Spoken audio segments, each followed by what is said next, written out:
YouTube, how's it going? The GOAT House is back. Heading into NFL Week 10, we got my updated rookie power rankings here. A little bit of changes, some new faces in there, but excited to update these that we do every single week, every single Thursday. We got regular power rankings on the channel. Teams ranked 32-1. Recently ranked every starting quarterback from 32-1 based on their first half of the season play here. So check that out. We got weekly picks. We got all kinds of content here at the GOAT House. So join us, like, subscribe, turn notifications on.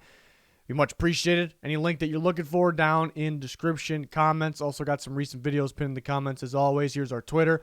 A lot of updates on the NFL. We'll be talking during the Thursday night game tonight, like we do for every single game. Gathering your guys' bold predictions. See that tweet at the top for our upcoming bold predictions video. So join us there. But let's go on to the rookie rankings. Yeah, not a whole lot of changes. We see some new faces here, some new honorable mentions at the top. Justin Fields had a really good game. Really impressed with him the last couple weeks. Really impressed with him against the Steelers. Tough to rank him right now. I think he's getting there because he does have to take care of the ball a little better, but he's getting there. You definitely see the potential there for sure. Javonte Williams was very close. The Broncos running back very close to making the list. Elijah Mitchell still has him kind of outplayed a little bit this year, but I think that's because of reps. You see what happens when the Broncos give Javonte Williams the ball more. He was too physical for the Cowboys to handle. I'm expecting them to use him quite a bit against the Eagles, so I'm really excited about Javonte Williams. Javon Holland makes his way up there, had a big-time play, big-time interception in the end zone against the Texans. Had a solid rookie season so far. But Elijah Mitchell still in the top 15. 49ers couldn't get much going. They were playing from down pretty far that they had to keep throwing the ball, so that kind of hurt him. Pat Freiermuth is an absolute beast. I'm loving what I'm seeing from him. I think he's going to continue to climb because he's already getting better.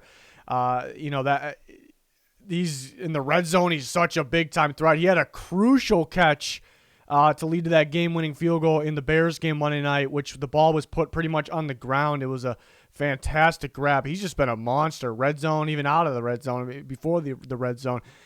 Contested catch ability, you see that. Pretty tough after the catch. I am loving what I'm seeing from him.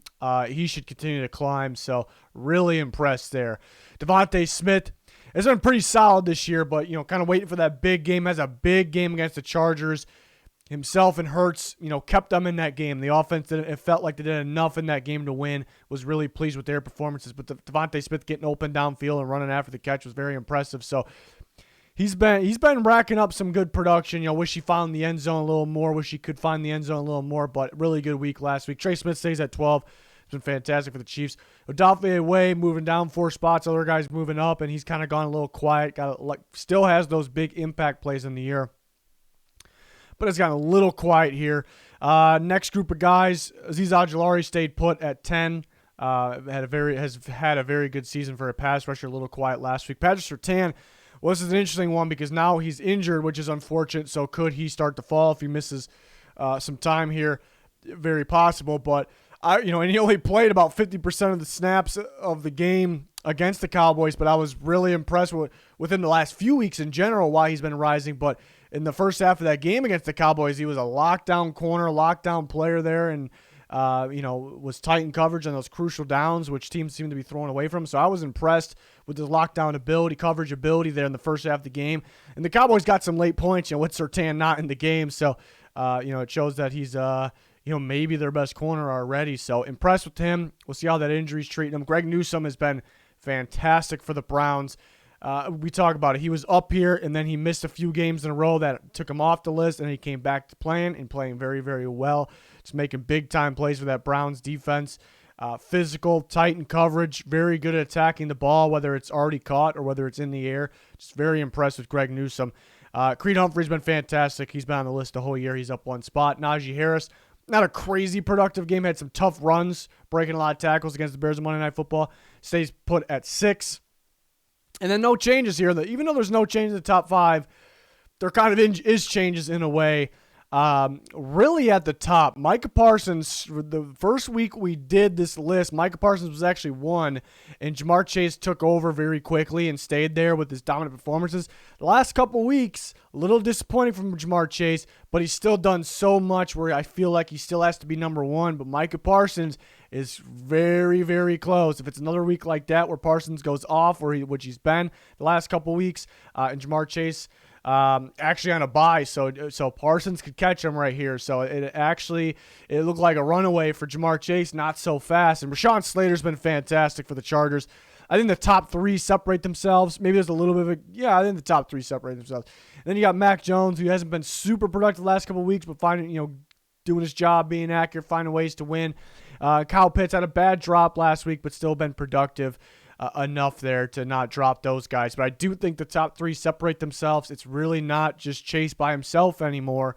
Guys like Micah Parsons, Rashawn Slater. Last year, the offensive linemen just don't win the Rookie of the Year award. Last year I had Tristan Wirfs up here all year, and now we see Slater up here, and Creed Humphrey's been fantastic too. So got to give the offensive linemen, their love here.